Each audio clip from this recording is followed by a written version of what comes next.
En 1998, un escritor estadounidense publicó un libro que fue prohibido en varias prisiones de máxima seguridad de Estados Unidos. No porque contuviera información sobre armas. No porque incitara a la violencia. Sino porque los directores de esas prisiones consideraron que su contenido era demasiado peligroso para estar en manos de los reclusos. El libro se llamaba Las 48 leyes del poder. Su autor, Robert Greene.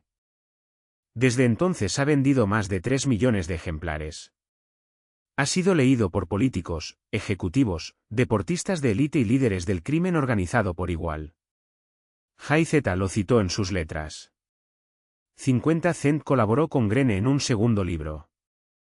El presidente de un país latinoamericano fue fotografiado con él en su escritorio.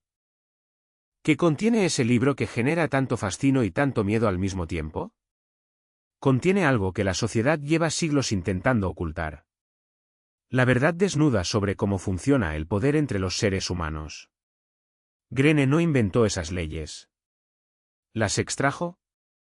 Las destiló de miles de años de historia, de las vidas de los grandes conquistadores, los cortesanos, los filósofos y los estrategas que comprendieron el juego del poder antes de que existiera un nombre para describirlo.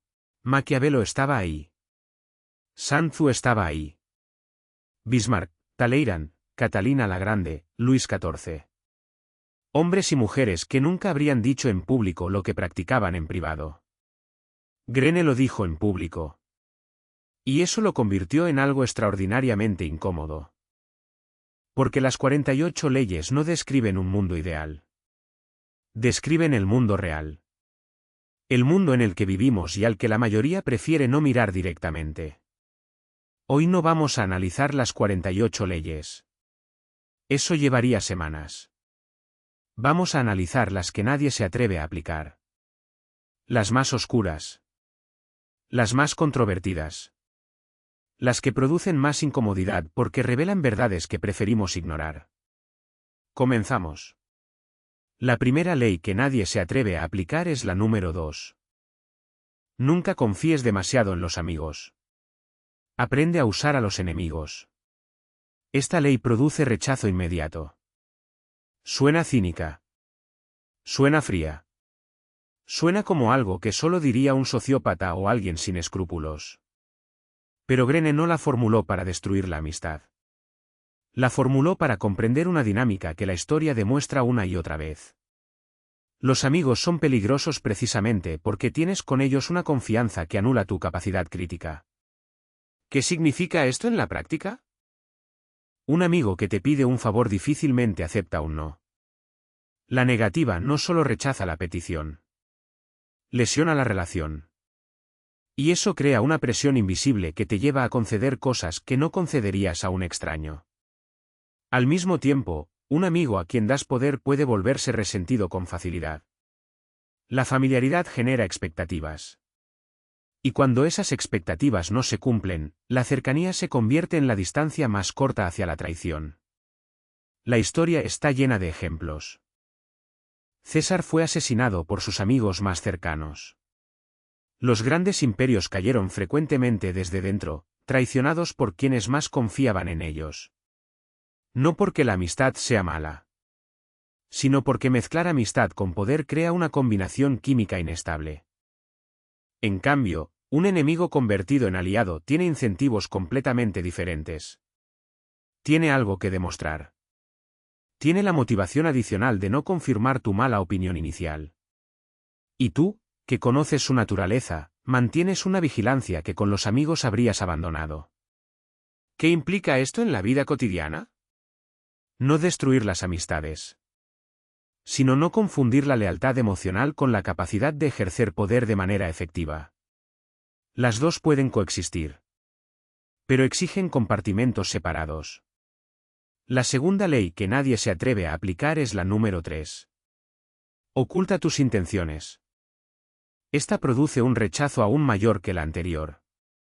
Vivimos en una cultura que celebra la autenticidad, la transparencia y la comunicación directa. Que considera la honestidad una virtud cardinal. Y la honestidad lo es. En el plano personal. En el plano estratégico, La transparencia absoluta es frecuentemente un suicidio. Greene no propone mentir. Propone algo más matizado y más poderoso.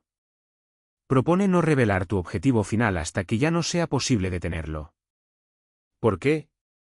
Porque los seres humanos resisten lo que no comprenden y combaten lo que amenaza sus intereses.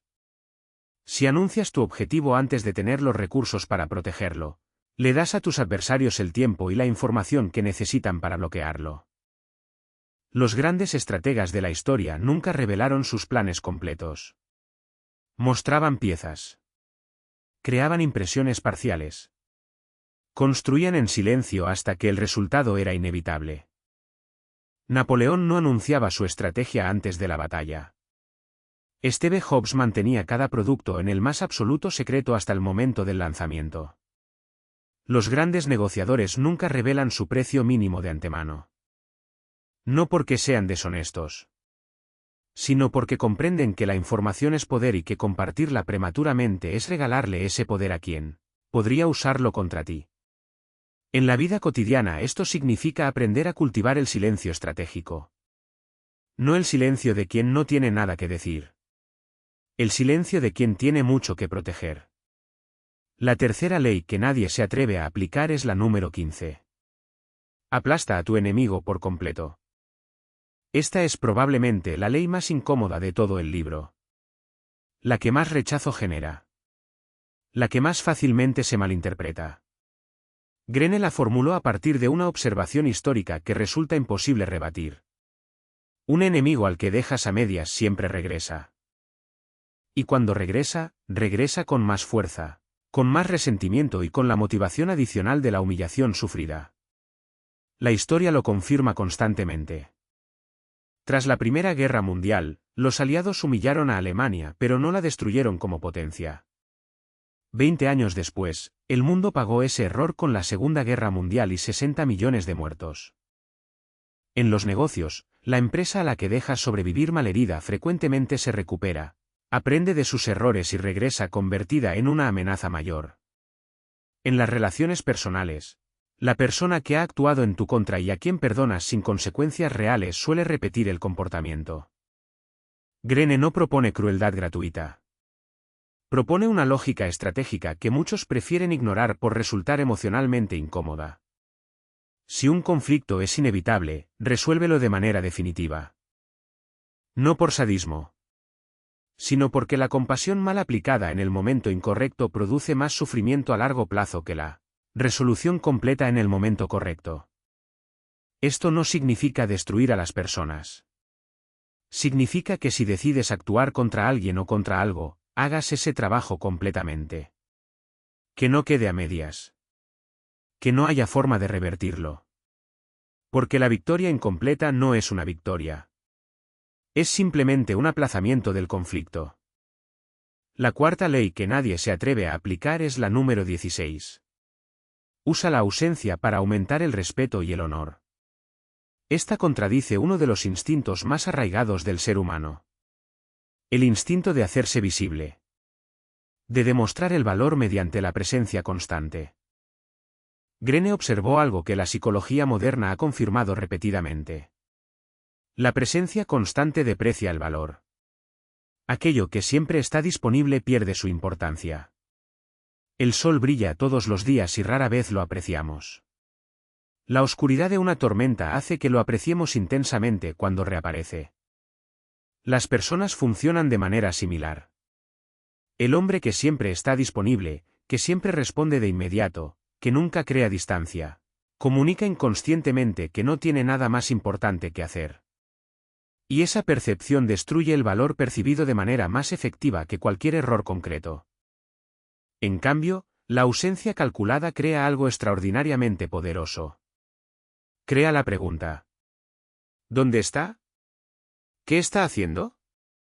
¿Qué tiene que sea más importante que esto? Esas preguntas generan atención. Y la atención sostenida en el tiempo se convierte en fascinación. Los grandes líderes históricos comprendían esto intuitivamente. Luis XIV de Francia controlaba cuando aparecía en público con una precisión calculada. Su presencia era un evento, no una rutina. Y porque era un evento, generaba una expectación que una presencia constante nunca habría producido. En la vida moderna esto significa aprender a desaparecer con inteligencia. No para manipular, sino para preservar algo que la sobreexposición destruye inevitablemente. El misterio. La quinta ley que pocos se atreven a aplicar es la número 17.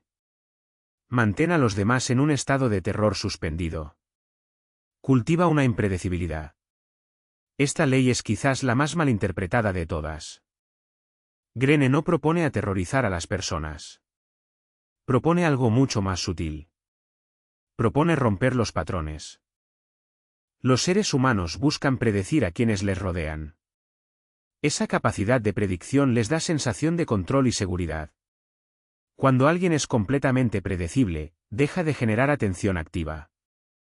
El cerebro lo procesa de manera automática, sin invertir recursos conscientes.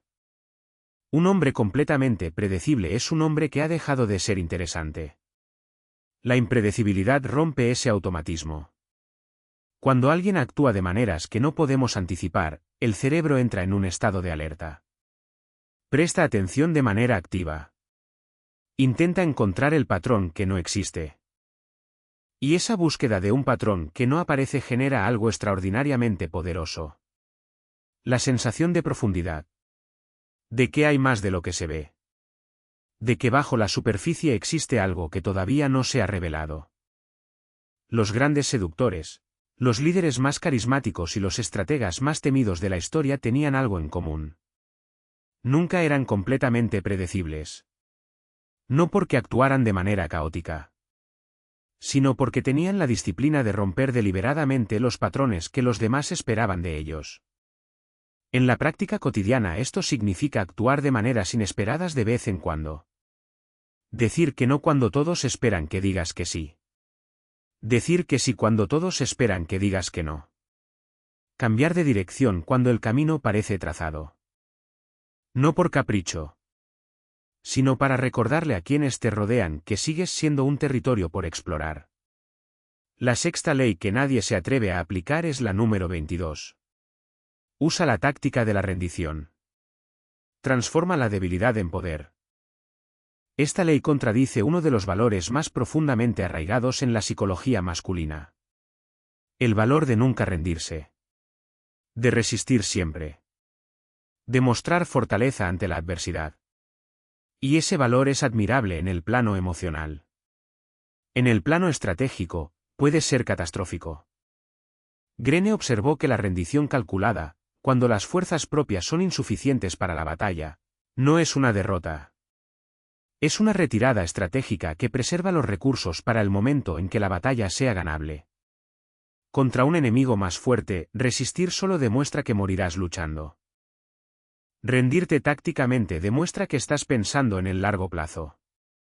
Los mejores estrategas militares de la historia supieron cuándo retirarse.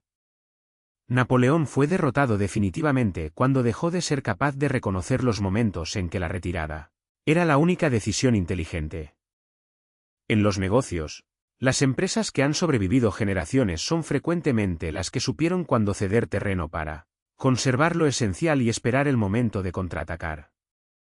En las relaciones de poder, la persona que parece ceder con gracia frecuentemente mantiene una posición mucho más sólida que la que resiste con orgullo pero sin recursos. ¿Por qué? Porque la rendición táctica desarma al adversario. Le da lo que quiere en apariencia. Y ese triunfo aparente lo hace descuidar su vigilancia precisamente en el momento en que más debería mantenerla. La séptima ley que muy pocos se atreven a aplicar es la número 28. Entra en la acción con audacia. Esta ley parece simple. Incluso obvia. Pero su aplicación real requiere algo que la mayoría de los hombres carece. La disposición a actuar sin garantías. Greene observó que la timidez en la acción es más peligrosa que el error. Que la duda visible transmite inseguridad. Y que la inseguridad percibida por los demás se convierte en una invitación para que aprovechen esa debilidad. El hombre que actúa con audacia, incluso si comete errores, genera una percepción que el hombre cauteloso nunca alcanza. La percepción de que sabe lo que hace.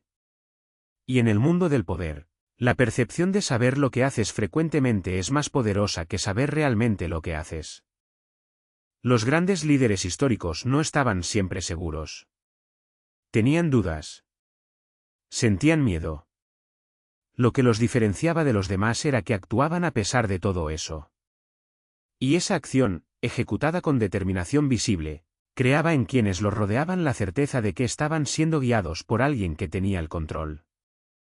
La audacia es contagiosa. Inspira a los que te rodean. Desconcierta a tus adversarios. Y establece desde el primer momento el tipo de persona con quien están tratando. La timidez también es contagiosa. Pero en la dirección opuesta. La octava ley que casi nadie aplica es la número 33. Descubre el talón de Aquiles de cada persona. Todo el mundo tiene una debilidad. Una necesidad no satisfecha. Un miedo que lo paraliza. Un deseo que lo controla. Una herida que no ha cicatrizado completamente. Quienes comprenden esta ley no la usan necesariamente para destruir a las personas. La usan para comprender cómo motivarlas, cómo conectar con ellas y cómo influir en sus decisiones de maneras que el análisis superficial nunca revelaría. Un jefe que comprende que su empleado más talentoso necesita reconocimiento más que dinero sabe cómo retenerlo, sin aumentar el presupuesto. Un negociador que entiende el miedo específico de la otra parte sabe exactamente qué ofrecer para cerrar el trato. Un líder que conoce las inseguridades de su equipo sabe cómo construir la lealtad que ningún salario compra. El conocimiento de las debilidades ajenas no es un arma. Es información. Y como toda información, su valor depende completamente de cómo se utiliza. Greene observó que los grandes estrategas de la historia no actuaban a ciegas. Estudiaban a sus adversarios, sus aliados y sus subordinados con la misma atención que dedicaban a los mapas y las cifras. Porque los seres humanos son el recurso más complejo y más valioso de cualquier sistema. Y quien los comprende profundamente posee una ventaja que ningún otro recurso puede compensar. La novena ley que pocos se atreven a considerar es la número 44. Desactiva al crítico con el efecto espejo. Esta es quizás la más psicológicamente sofisticada de las leyes que vamos a analizar. Cuando alguien nos critica, el instinto natural es defenderse. Argumentar.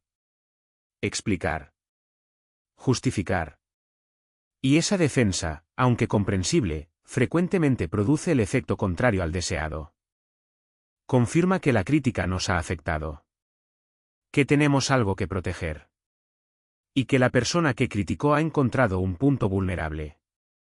Greene propone algo radicalmente diferente. Devolver a la persona exactamente lo que proyecta sobre ti. No de manera agresiva. No de manera obvia.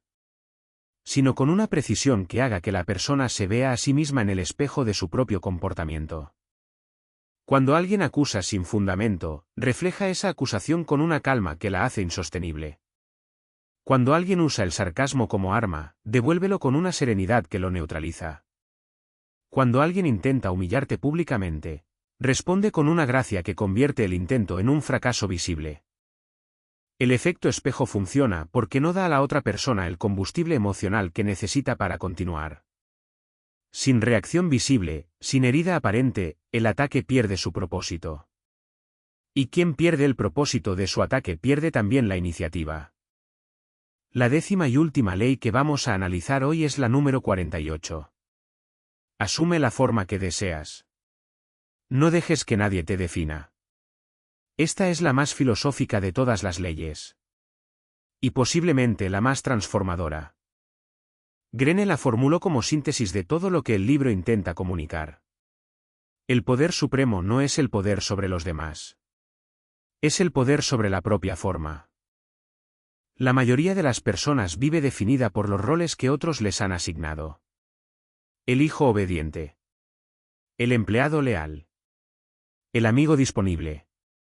La persona razonable y predecible que el entorno social espera que seas. Y esas definiciones, aunque reconfortantes para quienes te rodean, funcionan como jaulas invisibles que limitan lo que es posible para ti. El hombre que asume su propia forma, que decide deliberadamente quién quiere ser sin solicitar permiso ni buscar aprobación, produce en los demás una respuesta poderosa. Una mezcla de incomodidad y fascinación. Incomodidad porque alguien que no puede ser fácilmente categorizado es difícil de controlar. Fascinación porque la autenticidad radical es extraordinariamente rara. Nietzsche llamó a esto la voluntad de poder. No el deseo de dominar a otros, sino la capacidad de darte forma a ti mismo según tu propia visión. Maquiavelo lo habría descrito de manera más pragmática. El príncipe que deja que otros lo definan ya ha perdido el control de su propio destino. Las 48 leyes del poder no son un manual para convertirte en una persona sin escrúpulos. Son un mapa. Un mapa de la realidad tal como funciona, no tal como quisiéramos que funcionara. Puedes usar ese mapa para navegar el mundo con una claridad que la mayoría nunca alcanza. Puedes usarlo para comprender las dinámicas que te rodean y que antes te resultaban incomprensibles. Puedes usarlo para protegerte de quienes ya aplican estas leyes sobre ti sin que lo sepas.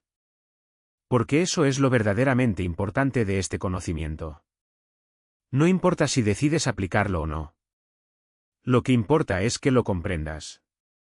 Porque quienes no comprenden el juego del poder no dejan de participar en él. Solo participan en desventaja.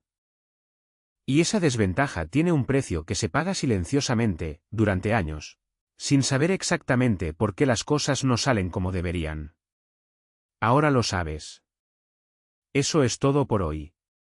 Si este análisis cambió algo en la manera en que ves el poder y las relaciones humanas, suscríbete.